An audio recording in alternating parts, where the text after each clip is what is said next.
ምንጊዜም ሚዲያ የዕለቱ ጉዳይ ከመጽሐፍት ገበታ፣ ከአድማጮች መድረክ መስታወት፣ የቅዳሜ ወጎችና የተወልደ እንግዳ መደበኛ ዝግጅቶቻችን ናቸው። 703 475 6309 ስልካችን፣ ምንጊዜም ሚዲያ @gmail.com የኢሜል አድራሻችን ነው። ሰብስክራይብ በማድረግ ቤተሰብ ይሁኑ። ምንጊዜም ኢትዮጵያ። ሰላም ጤና ይስጥልኝ። የምንጊዜ ሚዲያ ቤተሰቦች ዛሬ መጋቢት 30 2018 ዓ.ም የኢትዮጵያ ሕዝባዊ አብዮታዊ ፓርቲ ኢህአፓ አስቻይ ሁኔታዎች ያልተሟሉለት ምርጫ አምባገነንነትን እንጂ ዲሞክራሲን አያዋልድም በሚል ርዕስ መግለጫ አውጥቷል።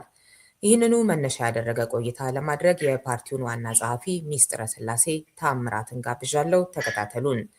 ሚስጥረ ግብዣይን ተቀብለሽ ስለተገኘሽ እያመሰገንኩ በመግቢያ የጠቀስኩት መግለጫችሁን ፍሬ ነገሮች መግለጫችሁን ላላነበቡ አድማጮቻችን ጥቀሽልንና ወደ ጥያቄዎች ያልፋለሁ። እኔም በጣም አመሰግናለሁ ርዕዮት። እንግዲህ መግለጫችን ላይ መግቢያው ላይ እንዳነበብሽው አስቻይ ሁኔታዎች ያልተሟሉለት ምርጫ ዲሞክራሲ ስርዓትን አያዋልድም አምባገነንነትን እንጂ ብለን እናምናለን። እንደምታውቂው ወደዚህ ምርጫ ውስጥ ስንገባ ያስቀመጥናቸው ቅድመ ሁኔታዎች ነበሩ። እነዚህ ቅድመ ሁኔታዎች አልተሟሉም። እነዚህ ቅድመ ሁኔታዎች ደግሞ ባልተሟሉበት ሁኔታ ምርጫ ማካሄድ እንዲሁ የስርዓቱን እድሜ ለማስቀጠል ያህል እንጂ በትክክል ዲሞክራሲያዊ የሆነ የስልጣን ሽግግር ለማድረግ የሚያስችል ነው ብለን አናምንም እና ለምሳሌ የፖለቲካ እስረኞች አሁንም በእስር ላይ ነው የሚገኙት። በማንነታቸው ተለይተው ሰዎች እየተገደሉ ጭምር ነው። ሃይማኖትንም ጨምሮ እንደምታውቂው ነው ያለው። ከዚህም ባለፈ ደግሞ ጦርነቶች ቀጥለዋል። እንዲሁ ከጄኒዮን የሆነ ድርድር የለም።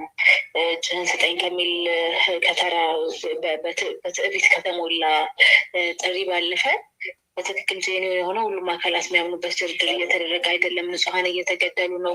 እንዲሁም በአንዳንድ አካባቢዎች በመሳሪያ ጭምር አጭቆ ለማስቀጠል ምርጫውን ለማስመረጥ እየሄደ እንደሆነ እናውቃለን እና ይህ ሁሉ በሆነበት ሁኔታ ቅድም እንዳልኩት የስርዓቱን እድሜ ለማስቀጠል ነው እንጂ ትክክለኛ ምርጫ ለማድረግ የታለመለት እንደሆነ አንረዳም ማለት ነው በእኛ በኩል። ስለዚህ ይሄ በሌለበት ሁኔታ ደግሞ አሁን በእንደዚህ አይነት ምርጫ ተሳትፎ አጃቢ ሆነ መፈረም ማስቀጠል ማለት ለሚቀጥሉትም 5 እና ከዛ በላይ ዓመታት ኢትዮጵያውያንን እየገደልክ ኢትዮጵያውያንን እያፈናቀልክ አሁን እያደረግክ ያለውን ስራ እየሰራህ ኑር በሚል ለብልጽግና አረንጓዴ መብራት እንደመስጠት ነው የምንቆጥረው እና በዚህ ሁኔታ ምርጫ ለማድረግ አስቻይ ሁኔታ አለ ብለን አናምንም በዋናነት።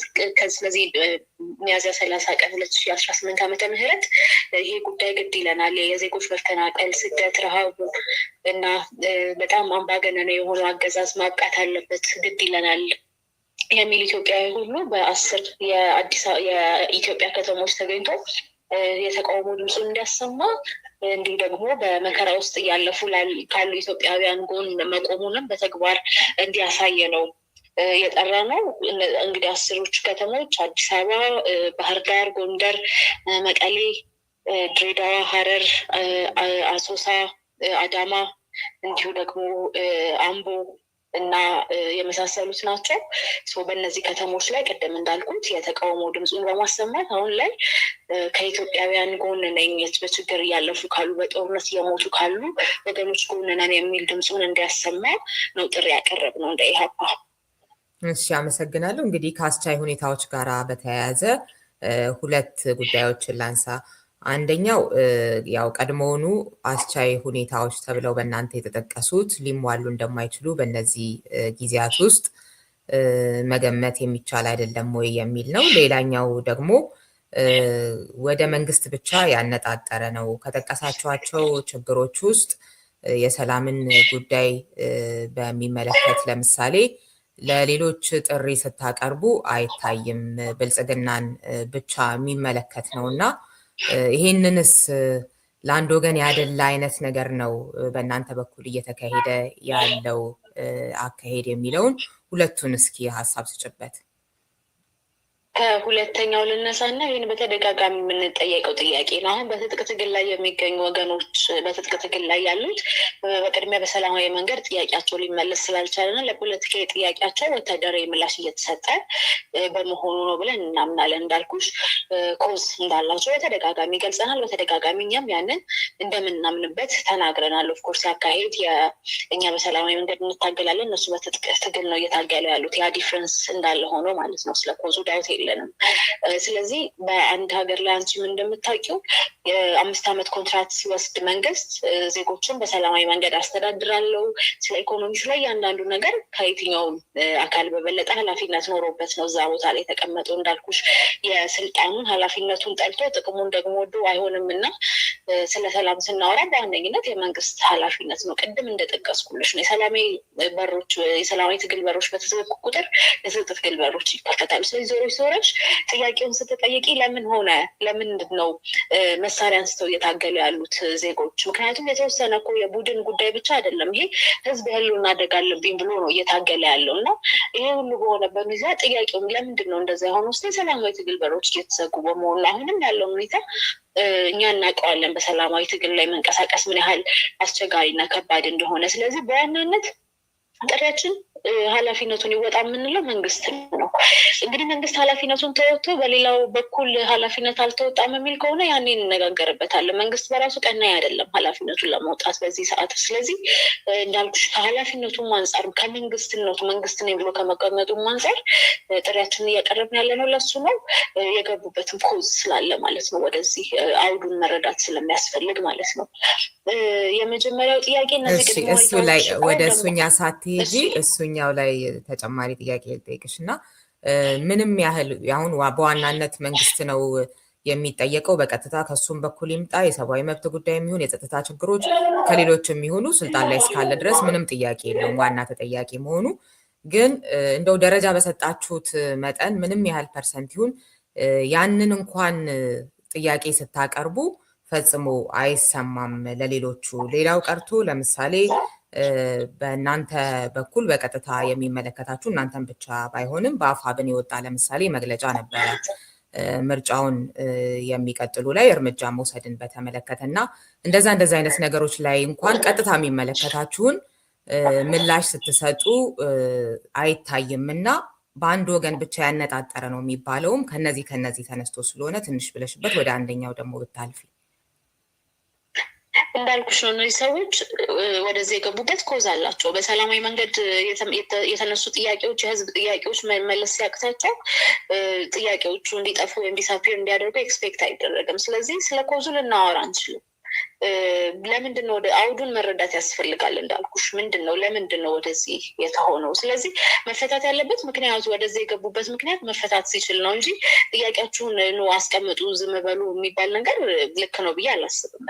እሱማ እንደሱ ያለ ሲኖር ሚስጥርዬ እንደሱ ያለ ሲኖር ይባላል። አሁን እኔ እንደሱ እያልኩኝ ሳይሆን በቀጥታ የሚመለከታችሁ ላይ እንኳን ዝምታ ትመርጣላችሁ ከሌላው በኩል ያለውን በትክክል የሰብአዊ መብት ጥሰቶችን ልክ ያልሆኑ ነገሮችን ሁሉ ተቃውሞ ከሆነ በእርግጥ ከስንቱ ጋር ባንዴ እንገጥማለን ከሆነ እሱም አንድ ነገር ነው ይገባኛል።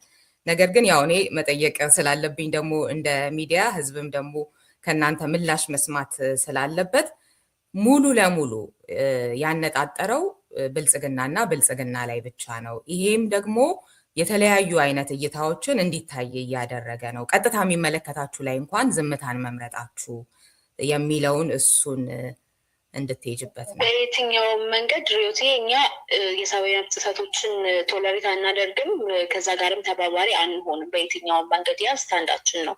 ነገር ግን እንዳልኩሽ በዚህ ሰዓት ሰዎችን በማፈናቀል ሰዎችን በመግደል ስልጣን ላይ ካለው ፓርቲ ወይም ግለሰቦች በበለጠ ጉዳት እያደረሰ ነው ኢትዮጵያ ላይ የምንለው ኃይል የለም።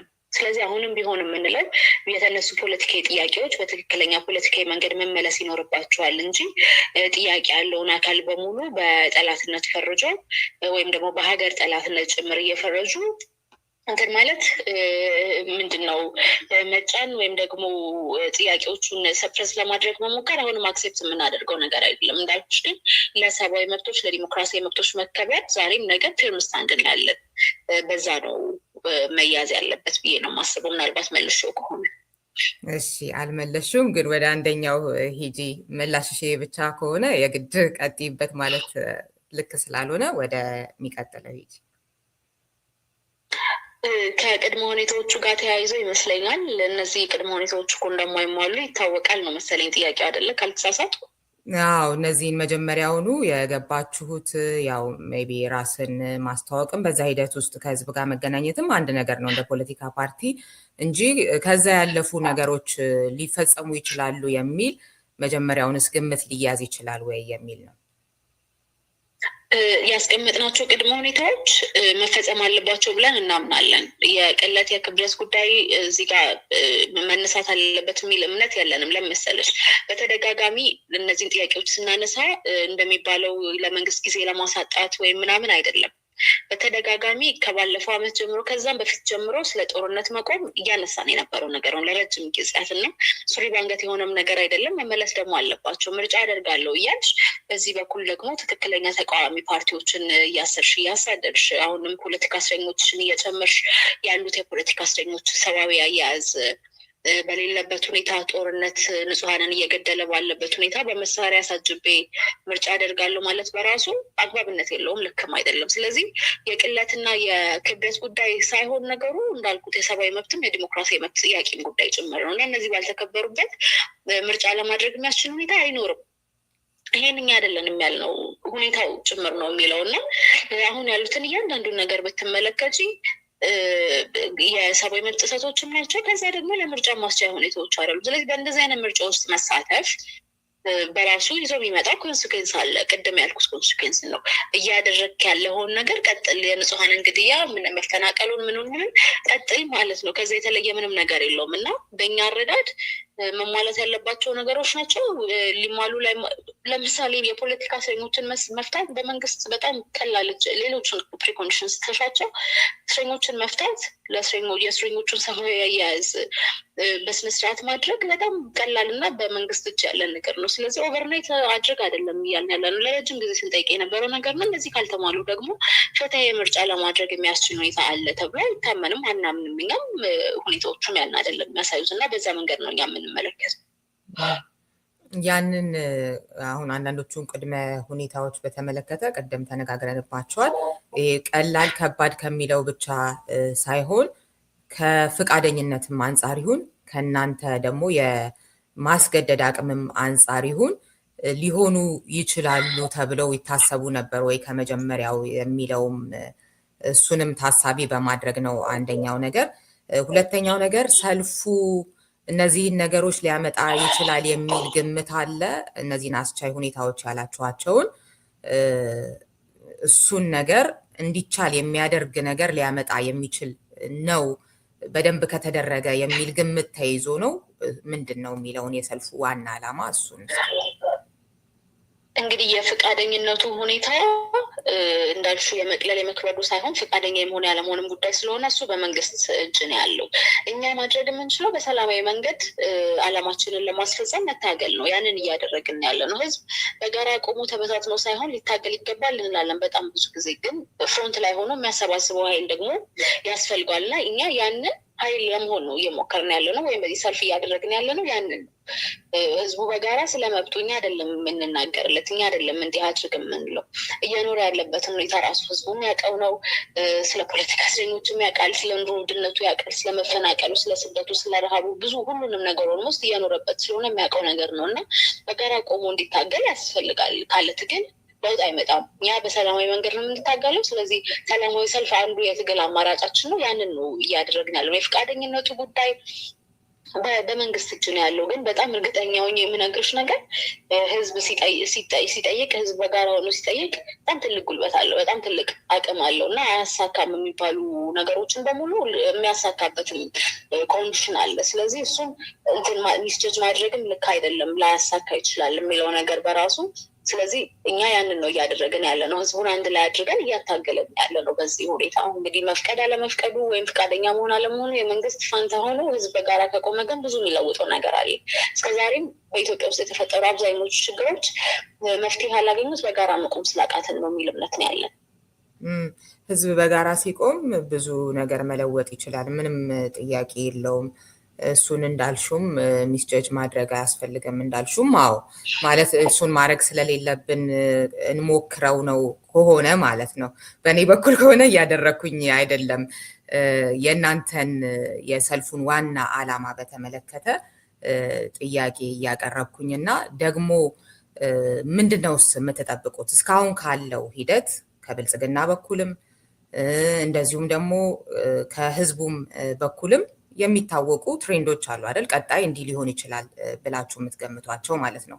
እነሱን ደግሞ ሊለውጡ የሚችሉ አዳዲስ ሁኔታዎች አሉ ብላችሁ ትገምታላችሁ ወይ? የብልጽግናንም አቋምም ይሁን ህዝቡም ደግሞ ሰላማዊ ትግልን እያየ ያለበትንም ይሁን ህዝቡን ስንል ያው ጨፍልቀን አይደለም፣ ግን ቀላል የማይባል ቁጥር ያለው እንዴት ነው እያየ ያለው የሚለውን ከዚህ ቀደምም ስለተነጋገርንበት ማለት ነው።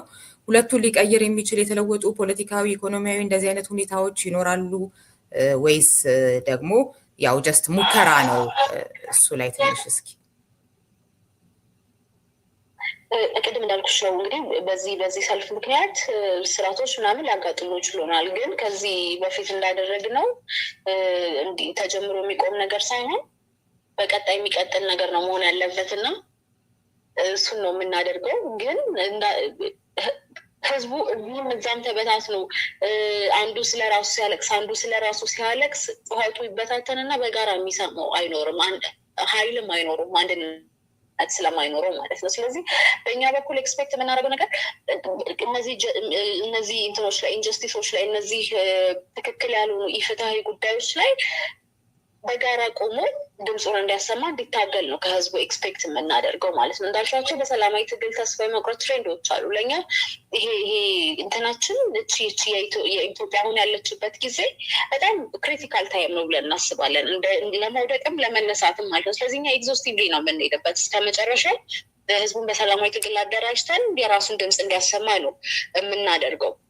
ከህዝቡ በኩልም እንግዲህ ኤክስፔክት የምናደርጋቸው ነገሮች አሉ። እንዳልኩሽ ከሃይማኖት ከብሔር ከምን ወጥቶ ስለ ሰውነቱ መጮህ አለበት። እያንዳንዱ ሰው ሰውነት ስለሆነ እየጠፋ ሰውነት ስለሆነ እየተረገጠ ያለው ማለት ነው። ስለዚህ አንደርስታንድ አደርጋለሁ ለምን በሰላማዊ ትግል ተስፋ የመቁረጥ የሚመስሉ ስሜቶች እንዳሉት በደንብ እረዳለሁ። ፓርሻሊ ደግሞ እኛም ኃላፊነት የምንወስድበት ነገር ነው። በሚፈለገው ልክ ታግልን ባለመታገላችን ሊሆን ይችላል። አሁን ግን ነገሮች በጣም ደግሞ እየከፉ ነው፣ ከእለት ወደ እለት እየከፉ ነው። መኖራችን አሁን ጥያቄ ውስጥ እየገባ ያለው እና ኤግዞስቲቭሊ እንሄድበታለን። ህዝብ ደግሞ ከጎናችን ሆኖ እንዲታገልን ጥሪ ማቀርበውን ኤክስፔክት የምናደርገው እሱ ነው።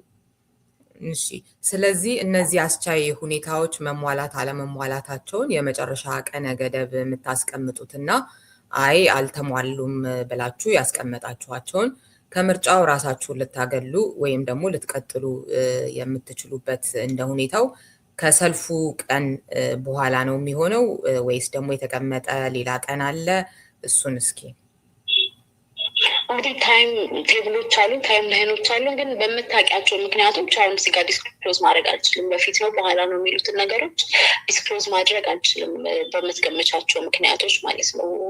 ካለው ሁኔታ አንጻር ከየሱን ደህንነት ከመጠበቅ እና የተለያዩ እንትኖች አንጻር ይገባኛል። ሳልል ባላልፈው የምትዩ መታወቅ አለበት የምትዩ ጉዳይ ካለ ደግሞ ወደሱ እንግዲህ በዋናነት ቅድም እንዳልኩት ከሚከፋፍሉን ሀሳቦች ወጥተን ስለ ሰውነታችን ነው መቆም አለብን ብዬ የማስበው። እዚህም እዛም ያለ ለቅሶ የሚሰማ አይሆንም እና ወይም ቢሰማም ለተወሰነ ጊዜ ነው ተወርቶበት የሚያልፈው፣ ብዙ ለውጥ የሚያመጣ አይደለም እና ሁላችንም ስለ ሰውነታችን በጋራ መቆም በጋራ መታገል አለብን እንላለን። ኢህአፓ ያንን እንትን ወስዶ ያንን የመጀመሪያ እርምጃ ወስዶ ለማታገል ወስኖ ነው አሁን ላይ ያለው። ስለዚህ ሁሉም ኢትዮጵያዊ በተለይ አሁን ላይ ያለው የኢትዮጵያ ሁኔታ ግድ ይለኛል ያሳስበኛል የሚል ኢትዮጵያዊ በሙሉ ከነዚህ እየተገደሉ እየታሰሩ እየተሳደዱ ካሉ እና በኑሮ ውድነት እየተሰቃዩ ካሉ ኢትዮጵያውያን ጎን ደግሞ መሆኑን አጋርነቱን ለማሳየት ቅድም በጠቀስናቸው ከተሞች በአዲስ አበባ፣ በአዳማ፣ በአምቦ፣ በመቀሌ እንዲሁ በድሬዳዋ፣ ሐረር፣ አሶሳ፣ ባህር ዳር ጎንደር ተገኝቶ ሚያዝያ 30 ቀን 2018 ዓመተ ምህረት የምናደርገውን ሰልፍ ጦርነት እንዲያበቃ ፍትሃዊ ትክክለኛ ድርድር እንዲደረግ እንዲሁ ደግሞ የይስሙላ ምርጫ ሳይሆን ትክክለኛ ምርጫ መደረግ አለበት እንጂ አሁን ባለበት ሁኔታ አስቻይነት የለውም የሚለውን መፈናቀል መቆም አለበት። የግፋዊ የሆነ አሁን እየተሄደበት ያለው መንገድ መብቃት አለበት። አምባገነንነት እንቃወማለሁ የሚል ሰው ተገኝቶ አጋርነቱን እንዲያሳይ ነው ጥሪያችንን የምናቀርበው። እሺ፣ በጣም አመሰግናለሁ። ቴንኪው። እኔም በጣም